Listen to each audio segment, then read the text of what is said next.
వామ్మో! ఏందిరా బాబు ఈ మంటలు? ఇగ మమ్మల్నయితే తీసుకపోయి ఇగ సెమినార్ హాల్‌లో పడేసిర్రు. ఇగ 4 గంటలు అదే సెమినార్ హాల్‌లో సావగొట్టి ఇగ మా ఫ్రెండ్ గూడా ఎన్‌సీసీలుండు. ఇగ ఆయన గూడా స్పీచెస్ ఇచ్చేసేసిండు. ఇగ ఎన్‌సీసీ బాయ్స్ అయితే పిరమిడ్ చేసేసిర్రు. ఇక గర్ల్స్ మనం గూడా తగ్గేదిలే అని జెప్పేసి గర్ల్స్ గూడా ఇక పిరమిడ్ చేసేసిర్రు. గర్ల్స్ అయితే మస్త్ అంటే మస్తు చేసిర్రు పిరమిడ్. అది చూసుకుంటూ మేమైతే మస్త్ అంటే మస్తు ఎంజాయ్ చేసినాం. ఇగ లాస్ట్ హాఫ్ అన్ అవర్ అయితే మస్తు అంటే మస్తు ఎంజాయ్ చేసినాం. ఇక ప్రోగ్రామ్ అంటే ఏందంటే ఇగ ఎన్‌సీసీ అనే ప్రోగ్రామ్ పెట్టిర్రు. మంచి అంటే మంచి అనిపించింది ఇగ లాస్ట్‌కి. ఇగ లాస్ట్‌కైతే ఇగ హల్చల్ చేసేసినాం. లాస్ట్‌లో కూర్చుంటే ఆ కిక్ వేరే ఉంటది. ఫస్ట్ అని అనుకుంటాం గానీ ఫస్ట్‌లో అసలు అంత సైలెంట్ గాలుంటది. లాస్ట్‌లో ఉంటే ఆ ఊపే వేరు.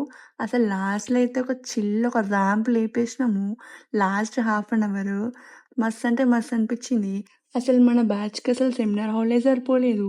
ఇక కొంతమందయితే ఎనకకి పంపించేసిర్రు ఇగ ఆళ్ళని. ప్లేస్ లేదని జెప్పేసేసి.